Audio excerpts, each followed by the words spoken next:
Glória a Deus, graça e paz, irmãos. Boa noite, quem está feliz com Jesus, dá um glória a Deus, aleluia. As crianças podem sair, abençoamos nossos filhos, abençoamos os professores, que o Senhor possa dá-los, Pai, graça, conhecimento e poder, e que o Teu nome seja glorificado nesta geração, em nome de Jesus. Amém? Glória a Deus, estamos em campanha de avivamento, e nós vamos falar um pouquinho hoje sobre arrependimento. O arrependimento é muito importante, e eu queria ler um texto com os irmãos, que está em Atos 3, verso 1. Glória a Jesus. Olha que texto lindo, legal, bonito. E Pedro e João subiam juntos ao templo, à hora da oração, a hora nona. Que hora era essa? Que horas? 3 horas? É isso? Vocês falaram? Não? Que hora que vocês falaram que é? 9? 9 horas da manhã? Vocês estão perdidos, né? É o fuso horário, eu vou dar um desconto, né? Qual que é a hora sexta? Meio-dia. Então, a hora nona qual é? 3 horas da tarde. Beleza? Que hora que Jesus estava na cruz? Hora sexta. Que hora que o véu foi rasgado? Hora nona.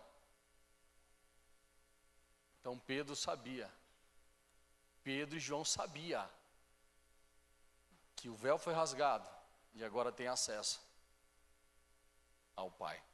E eles estavam por costume a orar. Mas vamos orar um pouco mais? Pai, nós queremos te louvar, queremos te agradecer, bendizer o teu santo e poderoso nome. Senhor, nós cremos que o Senhor tem algo preparado para nós, ó Pai. Eu sei que o Senhor é um Deus que traz vida e vida em abundância. Estamos como igreja, Senhor, juntos, assim como está escrito nesse texto, na hora da oração, Pai. Estamos aqui, ó Pai, clamando pela Tua presença. Que o Senhor tenha liberdade, Espírito Santo, de falar ao nosso coração. Declaramos que somos dependentes totalmente de Ti. Acha em nós um coração contrito e quebrantado. Nos dê, Senhor, sabedoria, entendimento e revelação. Tira toda a escama dos nossos olhos, para que possamos contemplar a beleza da Tua santidade. Envia a Tua palavra do alto, a palavra revelada, e que possamos, ó Pai, sair daqui muito melhores do que nós entramos. E o Teu nome seja glorificado. Nós oramos em nome de Jesus. Amém? Glória a Deus. Arrependimento, no grego, é a palavra metanoia. Mudança de mente, mudança de pensamento que gera uma atitude. Então, eu preciso mudar, eu preciso transformar a minha mente para gerar um fruto digno, um fruto de arrependimento. Bons frutos. Então, eu preciso ter a mente de Cristo. Porque na nossa caminhada, nós começamos bem. Nós vamos bem, porém, o problema não está no início, está no meio do caminho. E no meio do caminho, acontecem muitas coisas que vai fazer com que a gente vai paralisando, esfriando, deixando a chama do Espírito ficar mais fraca. Então é necessário ter um encontro com Cristo. É necessário ter uma vida de intimidade com Cristo. E a oração, ela é a chave para que a gente continue sempre na presença de Deus, Porque orar nada mais é do que ter intimidade e relacionamento, falar com Deus. O texto que nós lemos diz que eles estavam indo juntos orar. Mas eu queria falar um pouquinho hoje, para a gente entender e trabalhar um pouco na campanha, falar um pouquinho da história de Pedro. Pedro teve um chamado. Assim como eu e você, um dia teve um encontro com Jesus, e ele o chama, ele nos chama. E aí ele encontra Pedro lá com o seu irmão André, assim como Tiago e João, pescando. E ele chama: eu vou fazer você um homem, não pescador de peixe, mas pescador de almas, de homens. Então ele teve um chamado, ele teve um encontro com Cristo. Jesus, ele falou com ele claramente, o escolheu para caminhar junto, é um discípulo. Mas é o que eu digo, o importante não é somente começar bem, a gente tem que continuar. A gente tem que permanecer. E como permanecer é difícil. Como permanecer é complicado. Então Pedro, ele foi um homem chamado por Deus, atraído por Deus, ele teve uma promessa, recebeu um propósito. Pedro teve uma revelação: tu és o Cristo, o Filho do Deus vivo. Jesus, ele traz a identidade de Pedro, porque ele é Simão Barjonas. Bem-aventurado é Simão Barjonas, porque não foi carne nem sangue que te revelasse, foi meu Pai que está nos céus. Jesus, ele começa a trabalhar os discípulos. Só que Pedro, ele tinha algo na vida dele que precisava ser trabalhado, precisava ser tratado. Assim como eu e você. Muitas das vezes pode ser uma raiz de orgulho, uma autoindependência, alguma coisa. Vamos falar de Pedro. Pedro, Jesus declarava, está escrito, ferirei o pastor e as ovelhas vão se separar. Pedro falou assim, eu não. Pode todo mundo te abandonar, mas eu aqui, eu tive a revelação. Eu não, eu fui chamado. Eu sou diferente. Darei a minha vida. Pedro mentiu? Naquele momento ele foi sincero, naquele momento. Mas Jesus viu algumas raízes que precisavam ser tratadas. Assim como eu e você, quando nós começamos, nós temos um gás. A gente quer ungir até poste, né? Todo mundo fala isso, mas é uma verdade. A gente quer falar do amor de Jesus para todo mundo, principalmente quando a gente se converte, aquela chama, a gente não perde culto, vai no culto de oração, e o culto da oração é o que menos a gente vem. Olha para você ver como é sério isso. Pedrão lá, não, eu sou o cara. Jesus dizia para ele assim, olha, Pedro, Satanás quis cirandar você aí, mas eu roguei, viu? Fica tranquilo. E Pedrão lá, não, eu estou contigo, vou até a morte. Pedro era um homem chamado por Deus, com um propósito, alguém que tinha uma graça de influenciar. Mas chega um determinado momento, lembra que ele era da revelação? Ele tinha assim, uma intimidade até, ele, João principalmente.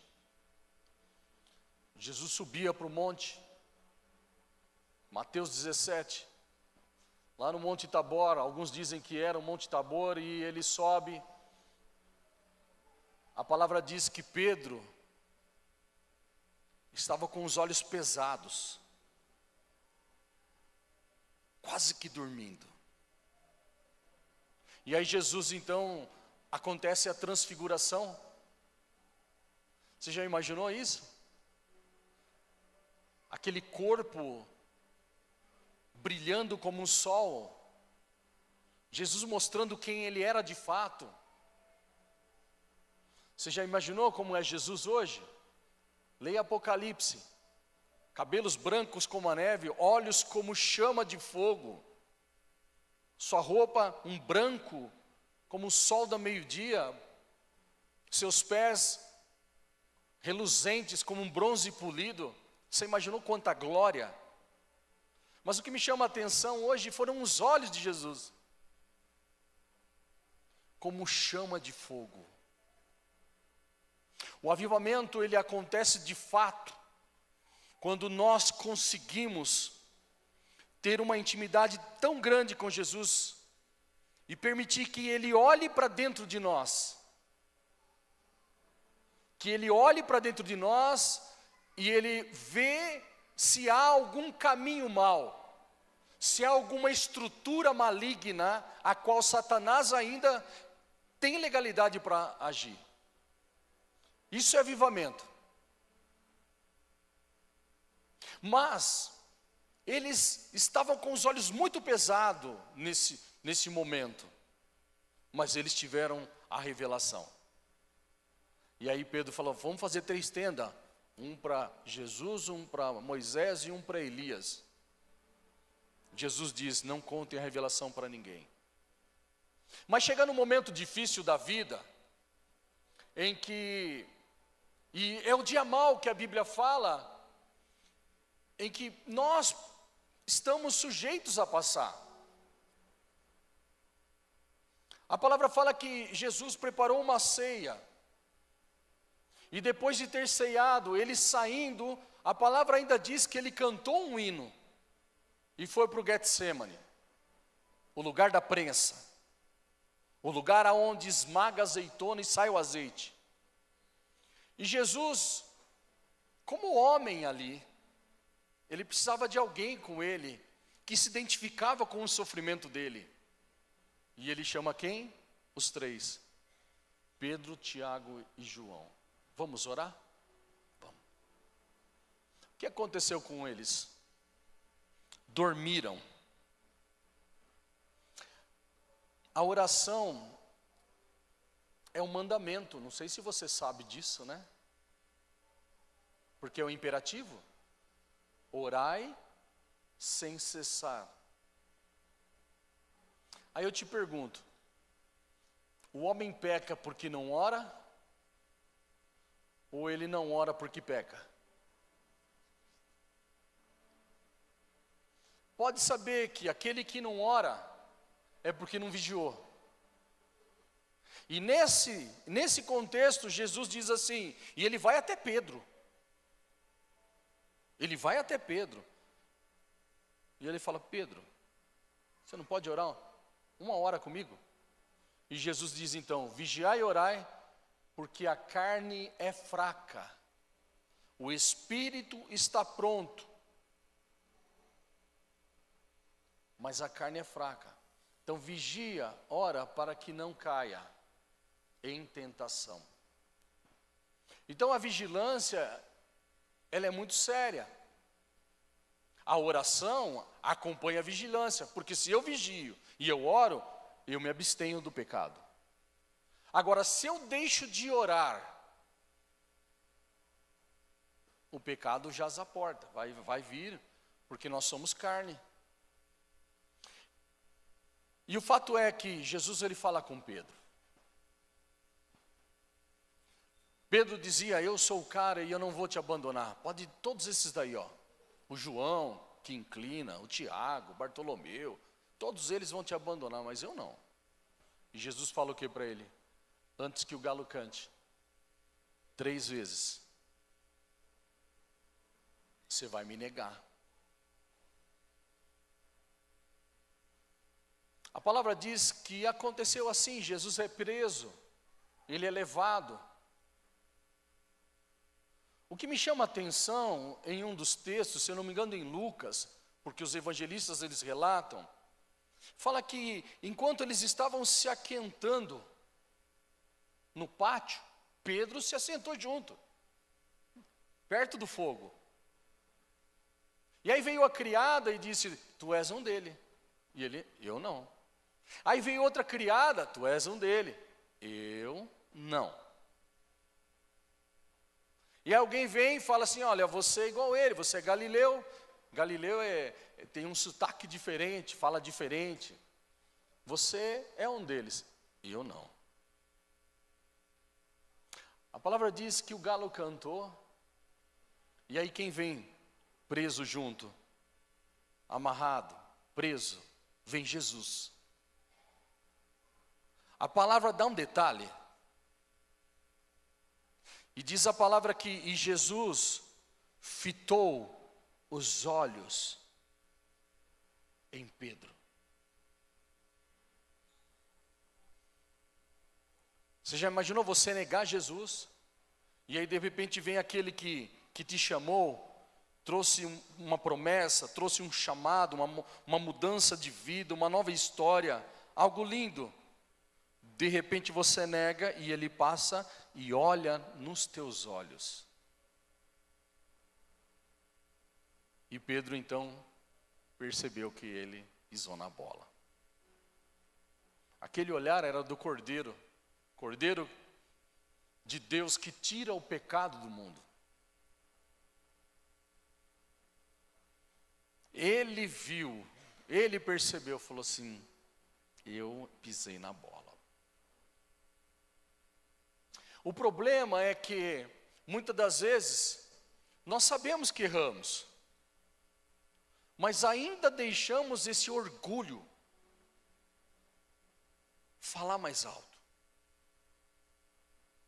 Deixa essa prisão ainda martelar, e ainda vou ficando refém. Por quê? Porque Satanás, ele vem e ele traz culpa.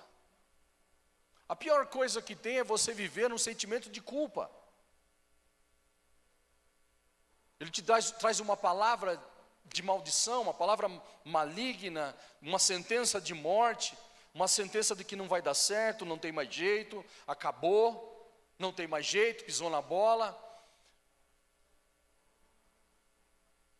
E Jesus foi para a cruz.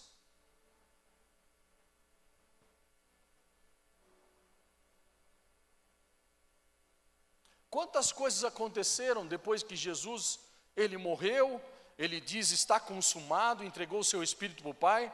A palavra fala que ele depois ressuscitou e ele voltou. E aí eu gosto que com Deus, é Ele que dá a última palavra.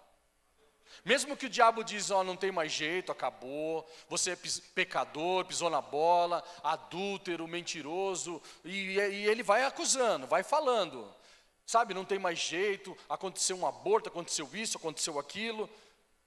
O diabo vai dando sentença. Quando Jesus ressuscita, eu não sei, a palavra de Deus é de detalhes. Maria, quando vê ele ressuscitado, ele ressurreto, e ele diz assim, ó: diga a Pedro e aos discípulos que eu estou vivo. Vocês já viram esse texto? Por que ele não disse assim, ó: diga aos discípulos? Por que ele colocou Pedro um pouquinho para fora?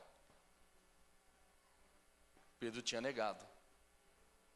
Mas Jesus, ele não esquece dos seus. Mesmo que ele esteja longe, Jesus, ele vai atrás e busca. Porque ele tem uma promessa. Porque Deus o amou, assim como nós. E aí Jesus aparece, vocês conhecem tudo isso. Mas eu gosto de um texto, que está lá no final de João, que Pedro, a palavra fala que eles, então, resolvem pescar. Eu imagino Pedro, o influenciador, Aquele que estava sentado, quando Jesus está falando o Sermão do Monte, dizendo bem-aventurado, bem-aventurado, bem-aventurado, e depois de falar todas as bem-aventuranças, ele diz: vós sois o sal da terra, a luz do mundo, vocês têm poder de influência. Pedro falou assim: eu vou pescar. E todo mundo foi junto, porque ele é influenciador. Jesus não chamou ele para ser um pescador de homens? Por que ele voltou à antiga vida? A vida a qual ele tinha aprendido e fazia com excelência.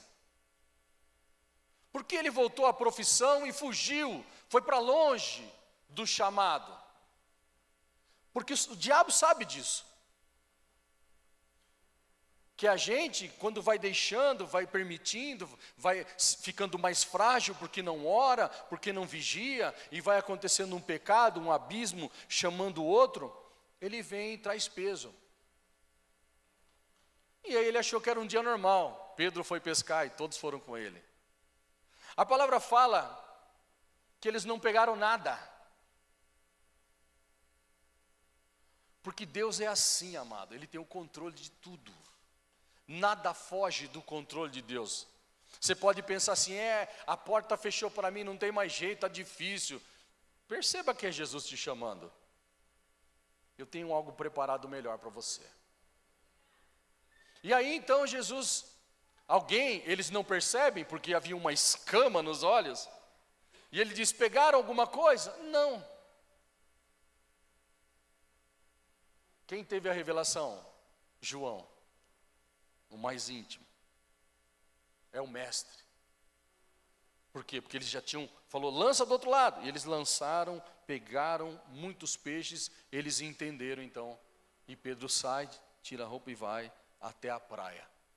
Quando chegando na praia, Jesus prepara o mesmo ambiente. Deixa eu preparar um foguinho aqui. Eu vou preparar um fogo aqui. É interessante que quando eles chegam já tem pão e peixe, né? E eles pegaram muito. E eles comeram, ceiaram.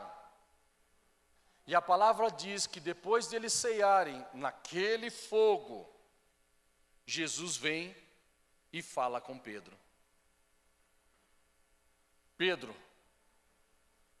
tu me amas? Percebe? E Pedro fala o quê? Sim, Senhor, eu te amo. Tu me amas mais do que a esses? Sim, Senhor, eu te amo. Apacenta os meus cordeiros. Segunda vez, Pedro, tu me amas? Sim, Senhor, eu te amo, o Senhor sabe. Mais do que? Sim, apacenta as minhas ovelhas. Pela terceira vez, Jesus pergunta: Pedro, tu me amas? Ele se entristeceu. Por quê? Porque da mesma maneira que ele negou Jesus 3 vezes perto de um fogo, Jesus acendeu o fogo para que ele lembre de onde caiu. E todo arrependimento tem que gerar tristeza. Porque a gente tem que olhar para dentro de nós e vermos a pobreza, a miséria que está em nós. Essa carne que não quer fazer a vontade de Deus. Pedro se entristeceu e ele disse: tu sabes, Senhor. Mas só que tem uma riqueza muito maior aí. Quem é aluno do ITA sabe do que eu vou falar agora. Quando Jesus pergunta, tu me amas? A palavra que ele usa para amor é ágape. Tu me agapau? Porque o que é ágape? Ágape no grego é um amor incondicional, um amor do tipo de Deus. Porque Deus amou o mundo de tal maneira, é o amor sacrificial, que só Deus pode dar. Deus é amor, Deus é ágape. tu me agapau? Sabe o que ele respondeu? Sim, Senhor, eu te filéu. Filéu é amor fraternal entre irmãos. Por isso que Jesus pergunta, mais do que a estes? É filéu. E pela segunda vez, Jesus, tu me agapau? E ele respondia, filéu. É o que eu tenho. E na terceira vez, Jesus muda. Na sua Bíblia, você não vai perceber isso, mas quando você estuda no grego, Jesus fala, Pedro, tu me filéu. E ele diz, entristeceu e diz, o Senhor sabe todas as coisas, e o que eu tenho no momento é filéu. Jesus abandonou ele? O amou até o fim, assim como você. A palavra fala que aqueles que Deus o deu, Ele os amou até o fim.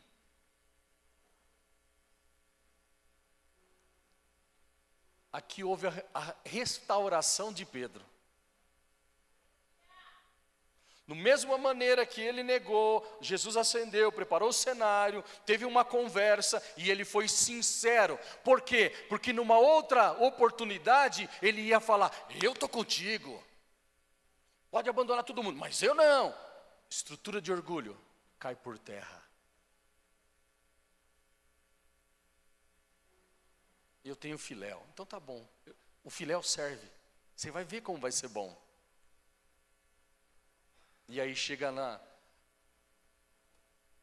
no texto, a palavra fala que em Atos 2, Pedro estava lá, na posição. Ele voltou, restaurado, orando, todos em comum, perseverando em oração. E Pedro voltou a influenciar, estava na liderança, todos unidos. E de repente, o Espírito desce. Línguas como de fogo. Eles dizem, estão embriagados. Pedro se levanta e fala assim, varãos, irmãos, não. Isso é a promessa de Joel. Está tudo ok. E o que faremos? Olha, arrependam-se. Olha Pedro pregando. Você só pode pregar algo com autoridade quando você vence a situação. Olha Pedro pregando, arrependei-vos. E confessai e batizai em nome de Jesus, para que recebam a promessa do Espírito Santo. O fogo tem que descer e vir na sua vida. E aí então o povo, quantas? 3.000 almas foram salvas. Isso aqui é avivamento ou não? É avivamento. Por quê? Porque avivamento só acontece se houver arrependimento.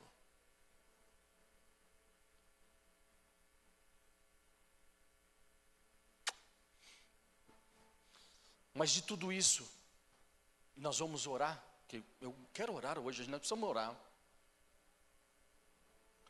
O que me marcou meditando nesse texto era quando Jesus, quando ele negou, Jesus passou e fitou os olhos nele.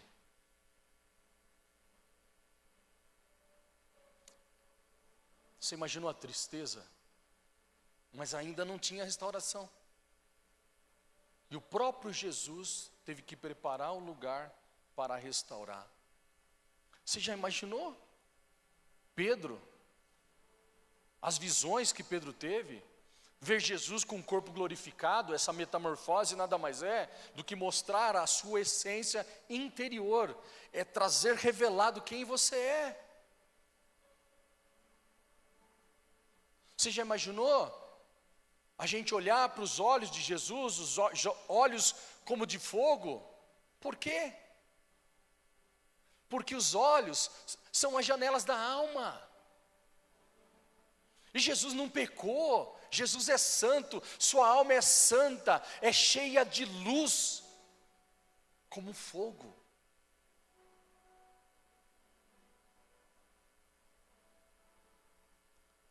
Quando Pedro é restaurado, amados, eu fico imaginando, agora ninguém me segura mais. Sabe, muitas das vezes é isso. A gente precisa de uma oportunidade, Jesus escolhe, nos chama, um culto, mais um culto, é mais uma oportunidade. Que Jesus para aí onde você está sentado, e Ele diz, olha para mim. Deixa eu olhar aí dentro. Deixa eu examinar você. E quando nós contemplamos Jesus, os seus olhos, não adianta você querer dizer, eu sou Superman, super mulher, super girl, não adianta. Somos fracos, frágeis. Somos vasos. Vasos nas mãos do oleiro. A palavra fala que Ele colocou a riqueza dentro do vaso de barro. Quer maior riqueza que a presença do Espírito Santo de Deus?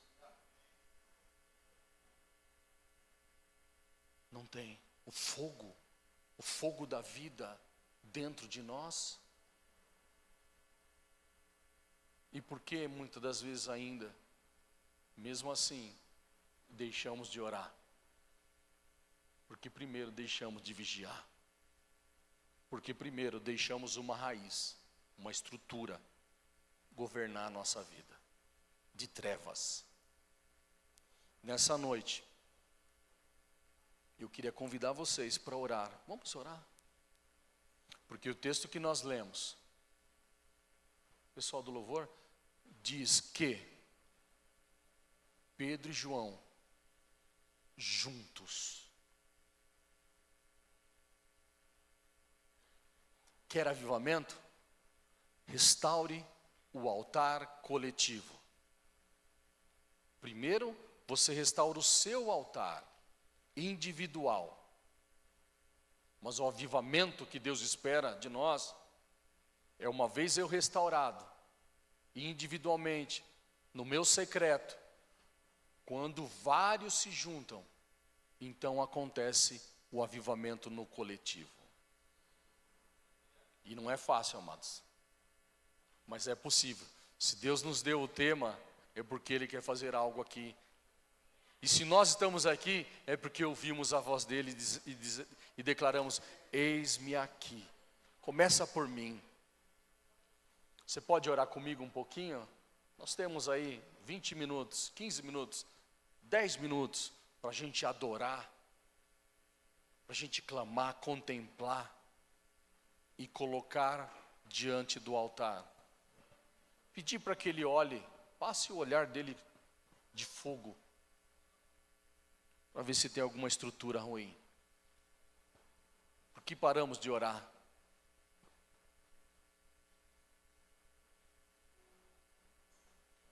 Se paramos de orar, está declarando a distância que estamos da intimidade, do relacionamento com Deus. Se eu já não ligo mais para orar, se eu já não tenho mais a necessidade de orar, é porque eu estou invertendo as posições. E muitas das vezes, buscamos mais as coisas da terra do que do céu. Vigiai e orai, para que não caís em tentação. Jesus, quando ensina a oração no Sermão do Monte, em um dos textos, em uma das partes, Ele diz, Pai, não nos deixes cair em tentação. Cair é uma coisa, entrar é outra. Eu só entro se eu não vigio. Eu preciso ter mais vigilância. Por isso que essa música, a última música é muito importante. Das lamparinas, do fogo. Por quê? Porque eu preciso ser prudente. Vamos orar? Fica de pé. Você pode orar comigo?